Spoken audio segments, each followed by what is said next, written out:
In this recording, we are going to be taking a look at New Era Fitness, a business operating a number of gyms across South Africa that has, as part of its growth strategies, identified a need to raise 12 million rands worth of financing, either through an equity issue by listing the company on the JSE, or a debt financing structure, or thirdly, the introduction of 10-year memberships where the gym members pay the entire membership up front and nothing thereafter. Now I'm going to take you to the most critical part of the information in the question. Now, on the second page of the information, a few important segments that we need to look at, or snippets of information. Firstly, a reasonable market value for the property is 18 million.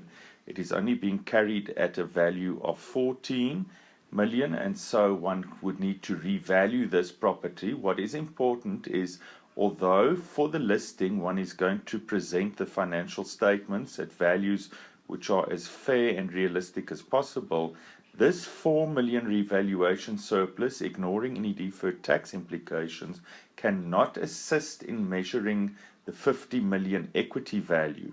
And so although for New Era Fitness we will revalue the property by 4 million rand, that revaluation surplus will be excluded from the measurement of the 50 million required for listing.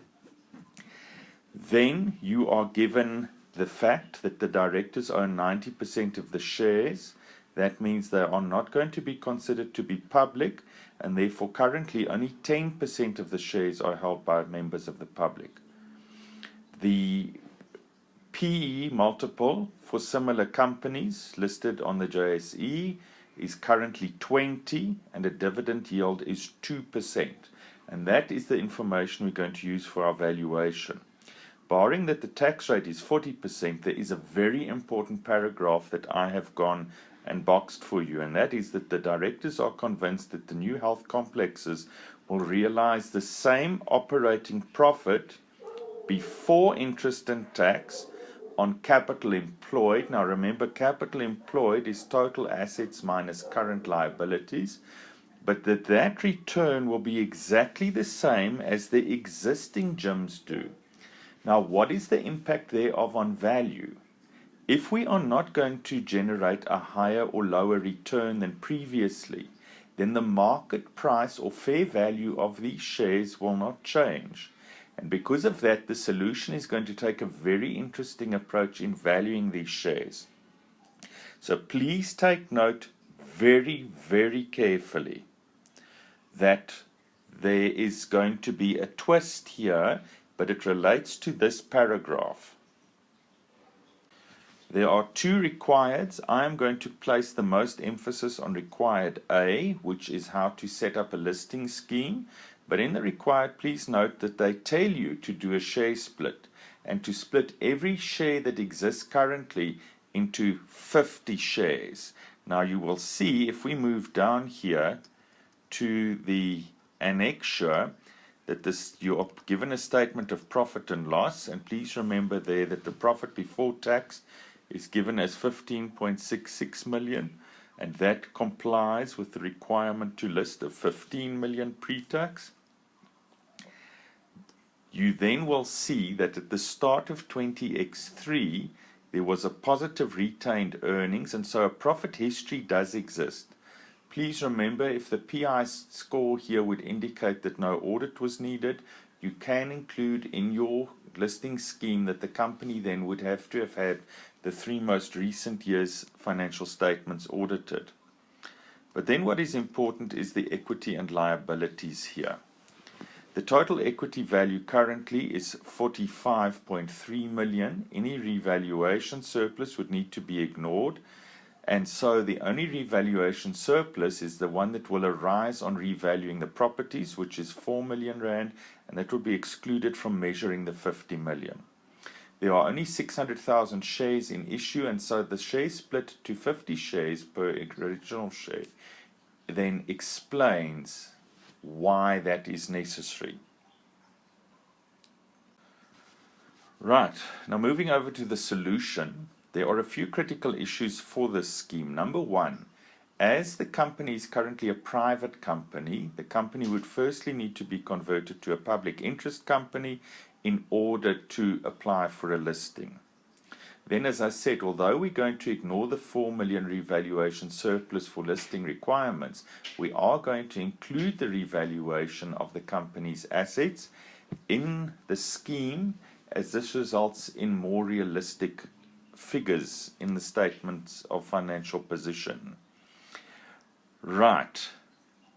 The share split issue, you were indicated in the required that the share split would need to take place, and that would then allow us to increase the shares in issue owned by the existing shareholders. Remember to place them in the best position they could be in post-listing to 25 million shares. Sorry, to 25 million at minimum. In this case, with a share split of 50, we will achieve a 30 million issued share capital. Now, the most important part of this whole presentation is to understand what is happening in bullet number 4. Now, remember, as I said to you earlier, the statement is made that the company's returns on capital employed will not change from their existing levels.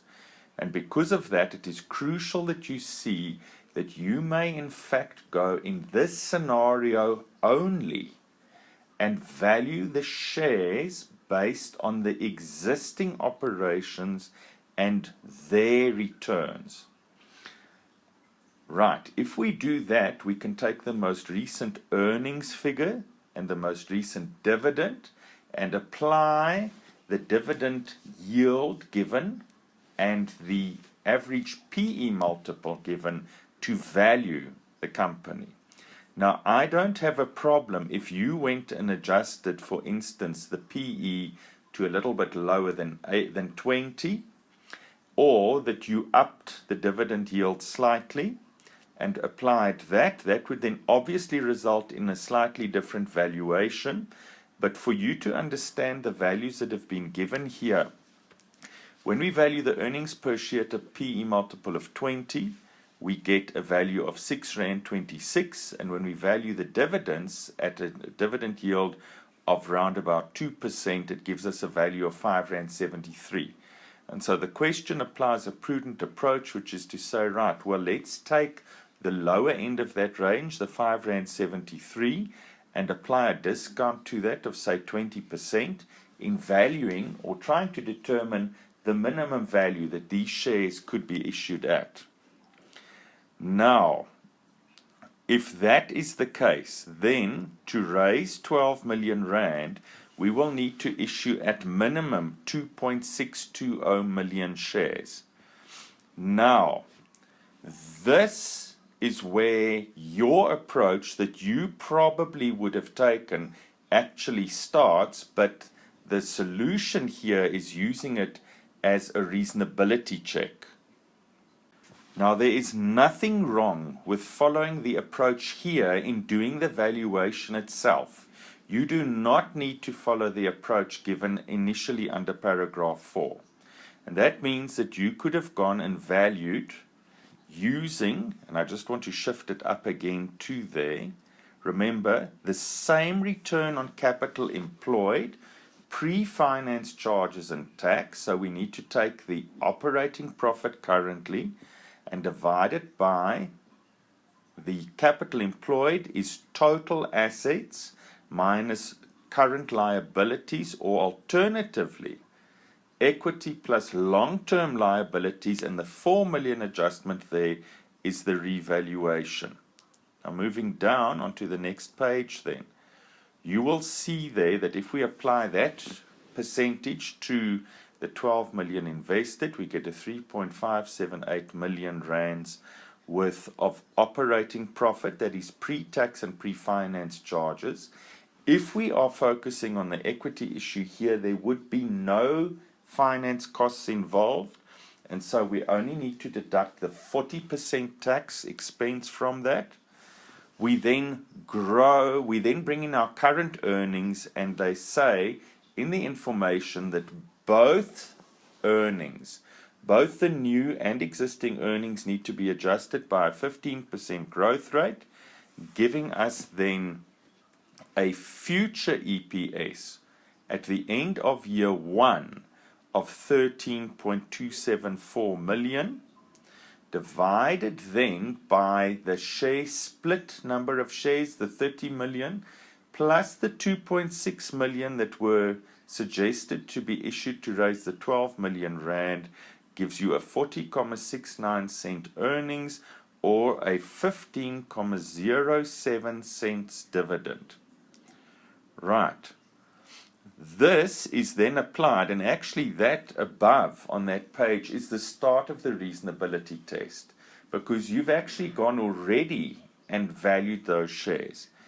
And so working backwards then, if we take the R5.73, which we valued the shares at, and divide, using that, determine firstly a PE multiple, so we divide that by the earnings of 40.69 cents, we get a PE, but remember this we call a forward PE, because that is based on the earnings 1 year from now. And the forward PE should always be lower than the current PE multiple. Right, which this is, and we can explain that away by the fact that the multiple is based on a different figure. In other words, an earnings 1 year from now. It is not as a result of an incorrect valuation. And the same can be said using the dividend approach. Right, and so a dividend yield determined based on the 15.07 cents divided by the R5.73 gives us a dividend yield rounded off, or actually, in technical terms, KE minus G of 3% rounded off. Now, this too is understandable. Your KE minus G figure would always be higher than the dividend yield currently, as it relates to D1 and not D0, which is what we valued initially. And so in my mind, the solution comes to the right conclusion here, that both the forward PE and KE minus G figures are reasonable. Right, and that is then the conclusion here. And so although the PE and DY are reasonable, the net asset value is much lower than the valuation you have placed on the shares. And so that makes sense if you look at the possible reasons here given, that it is typically a service-based organization, not necessarily only reliant on assets, but there is a further element to this here in terms of the service that is provided, and then the popularity of the health of any kind of initiative these days to look at the health of the gym members.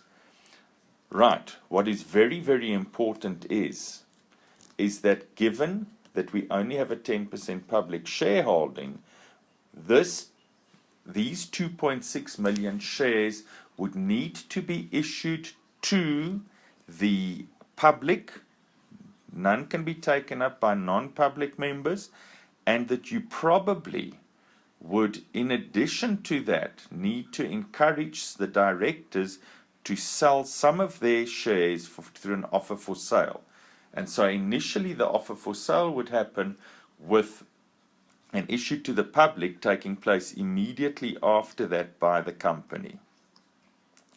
Now, if we have a look then at the second part very briefly, the benefit here lies in testing the impact of your financing on key indicators and weighing up then the three types of financing. So you will see that because we are using equity, there is going to be firstly a dilution given the share split having taken place. That results in the dividends as well as the earnings reducing, but that is only because of the share split. There's no change in the debt to equity nor in the interest cover. And that is then to start off with. You then were required to calculate these key indicators, bringing in the different types of financing. So from part A, you would have calculated a new earnings and dividend figure for the company after the share issue, and you will see there is an improvement in the earnings and the dividends, so that actually wipes out any dilution. The debt equity ratio changes in that the full 12 million rands financing here is considered equity, and so it should bring about an improvement in the debt equity ratio. In terms of the debt financing, we will be able to get the tax benefits, which is probably the most advantageous issue relating to the debt. The earnings, however, now need to change.